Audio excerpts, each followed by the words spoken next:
पैसे की जितनी इंपॉर्टेंस है उसको उतनी ही इंपॉर्टेंस देना, क्या वो ग्रीड है या वो नीड है? वो नीड है। अब प्रॉब्लम क्या है कि हमारी नीड्स इतनी बढ़ गई है कि ग्रीड और नीड के बीच की लाइन ही खत्म हो गई है। हमने अपनी नीड्स इतनी बढ़ा ली है कि उसको पूरी करने के लिए हमको ग्रीडी होना पड़ेगा। ये डिफरेंस हमको बिल्कुल क्लियर है ना?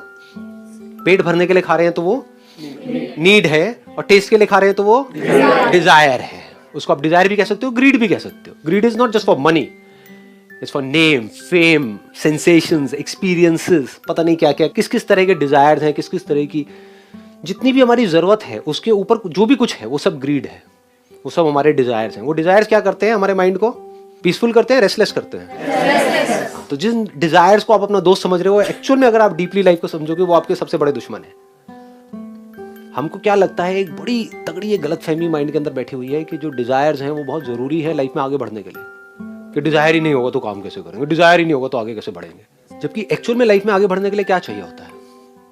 डिजायर चाहिए होता है, समझदारी चाहिए होती है। दो टीम्स हैं आपस में कॉम्पीट कर रही है, मानो एक फुटबॉल का मैच होने वाला है। एक को बोला जाए, उसको पूरा चार्ज अप कर दिया जाए कि तुम्हें अपनी कंट्री के लिए खेलना है, ये करना है, वो करना है, तुम्हें मेडल लेके आना है, ये करना है, वो करना है, समझे?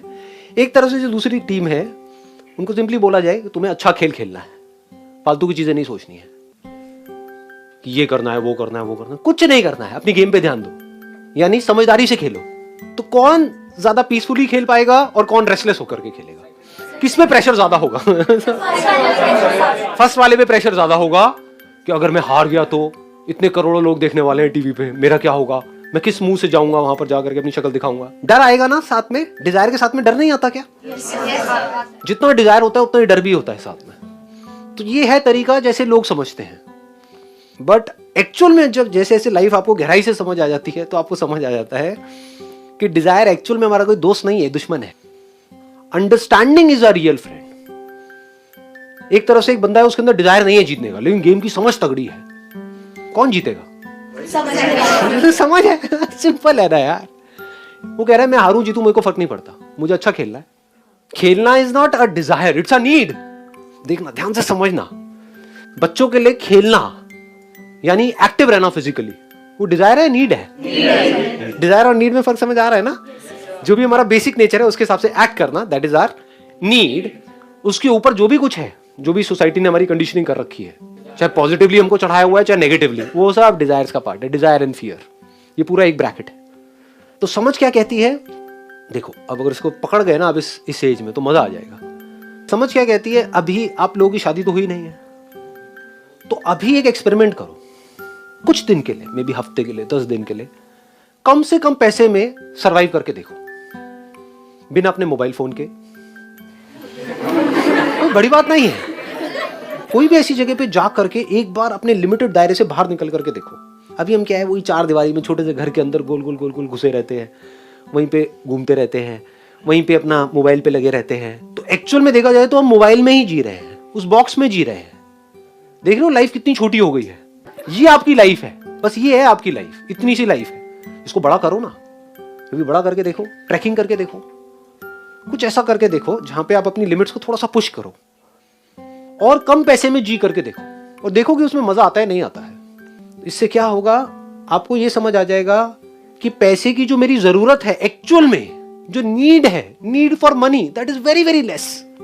तो पैसे को आप खुशी से नहीं जोड़ोगे। अभी लोगों ने क्या गड़बड़ कर दी है, पैसे को खुशी से जोड़ दिया है। अब आप पैसे को किससे जोड़ोगे? सर्वाइवल से। पैसा किस लिए चाहिए? सर्वाइवल के लिए। और सर्वाइव करने के लिए मेरी जो जरूरतें हैं वो बहुत ही कम है। आप कहोगे सब कुछ चला भी जाए मेरे हाथ से, मुझे कोई फर्क नहीं पड़ने वाला है, क्योंकि प्रैक्टिकली आप ऐसे कई बार रह करके देख चुके हो अकेले। मतलब कम से कम पैसे में भी खुश कैसे रहते हैं वो आपको डीपली समझ आ चुका है। This understanding will take care of this greed. वो ग्रीड अपने आप ही निकल जाएगी, निकालनी नहीं पड़ेगी। यानी अब मुझे कोई बहुत बड़ी गाड़ी नहीं चाहिए खुश होने के लिए, but having said that you are not even against it. जैसे लोग क्या होते हैं, वो एकदम से उधर भागते हैं कि मेरी बात का क्या मतलब निकालेंगे, हाँ फिर तो सब कुछ छोड़ छाड़ के वहां पे पहाड़ पे बैठ जाओ। अरे नहीं, ना ना ना ना। यानी कि अगर अपनी समझ से मैं कोई काम कर रहा हूँ या काम कर रही हूँ, कहीं पे जॉब कर रहे हो, कोई बिजनेस कर रहे हो, कुछ भी कर रहे हो, वहां से पैसा आता है, किस बेस पे आएगा? आपके डिजायर्स की वजह से, आप जो मांग रहे हो उसकी वजह से, आपके काम की वजह से। अच्छा काम करोगे तो आएगा। जितना करोगे उतना मिलेगा। तो वहां से अगर बहुत पैसा आ भी गया और आपके पास में बहुत सारी गाड़ियां भी हो गई, बड़े से बड़ा घर हो गया, तो you are not against it, you are okay with it. ठीक है, कंफर्टेबल लाइफ है, तो you are not against comfort, but at the same time you are always ready to live without things. तो जब इस तरह से हमको समझ आ जाता है तो हमारे अंदर से ग्रीड पूरी तरह से निकल जाती है और माइंड पीसफुल हो जाता है। जो नीड्स हैं वो जब कम हो जाती हैं तो ग्रीड कम हो जाती है।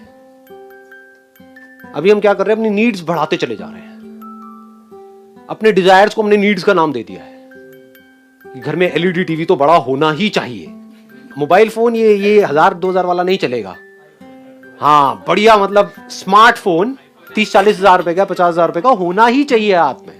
आधी नीड्स तो आजकल पीयर प्रेशर की वजह से बढ़ जाती हैं, डिजायर। जो ज्यादा ही peer pressure in the sense लोगों को जो बहुत ज्यादा इंपॉर्टेंस दे रहा है वो आपको ग्रीडी मिलेगा, क्योंकि वो उससे कॉम्पीट कर रहा होगा, कंपटीशन में वो फड़फड़ाएगा, कोशिश करेगा बहुत कुछ अचीव करने की, कर पाएगा नहीं कर पाया तो परेशान हो जाएगा, कर लिया तो और हवा में चढ़ जाएगा। तो माइंड कैसे पीसफुल होगा, वहां पे रिलेशन कैसे बनेगा? ये हमारी बहुत बड़ी गलतफहमी है कि पैसे से रिलेशनशिप बनती है। वो जो पैसे से रिलेशनशिप बनती है वो उसकी वैल्यू है, मतलब की रिलेशनशिप हो गई ना। वो फिर कैसी रिलेशनशिप होती है कि अगर आप जा करके बात करोगे ना अपनी वाइफ से कि भाई मेरे को इतना पैसा कमाने के लिए वहां बाहर जाना, वो जाओ ना जाओ। अब ये रिलेशन है?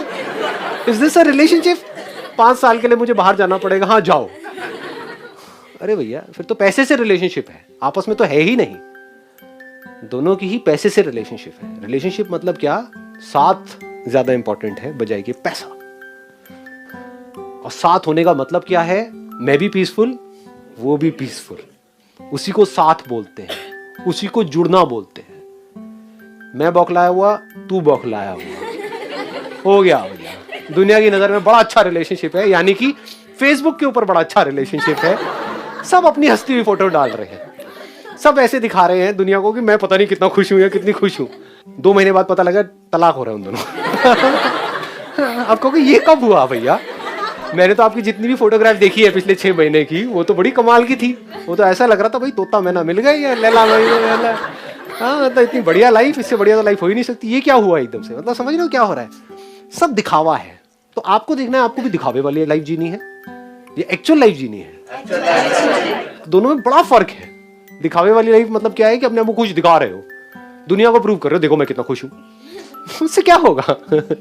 Not important. एक्चुअल लाइफ क्या है कि दुनिया को लगता है कि नहीं आप खुश नहीं हो, लेकिन एक्चुअल में जिसके भी साथ आप रिलेशनशिप में हो बहुत खुश हो और वो बहुत खुश है। दुनिया को क्या लगता है, क्या उससे फर्क क्या पड़ता है? तो जैसे जैसे चीजें हमको गहराई से समझ आती चली जाती हैं तो क्या होता है, इस अंडरस्टैंडिंग से आप ठहरते चले जाते हो, क्योंकि अब अंडरस्टैंडिंग की पावर्स आपको समझ आ रही। अंडरस्टैंडिंग से आपने अपनी नीड्स कम कर ली, अंडरस्टैंडिंग से आपने अपनी पावर्स बढ़ा ली कि किसी भी काम को समझ करके कैसे वहां से ज्यादा पैसा कमाया जा सकता है। इसके लिए अंडरस्टैंडिंग चाहिए। अंडरस्टैंडिंग से हम अपनी नीड्स को बहुत कम कर सकते हैं और ये देख सकते हैं जितनी नीड्स हमारी कम होती है खुशी उतनी ही ज्यादा होती है। अभी आप इसका उल्टा समझते हो। जैसे हमारी आदत सबकी क्या है, भर देना चीजों को। घर देखोगे अपने सब भरे पड़े हैं। घर क्या है, कबाड़ घर है।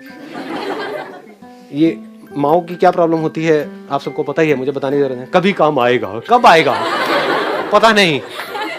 हाँ मतलब अभी 2 बच्चे हैं, जब तीसरा आएगा तब काम आएगा। अब कब आएगा तीसरा?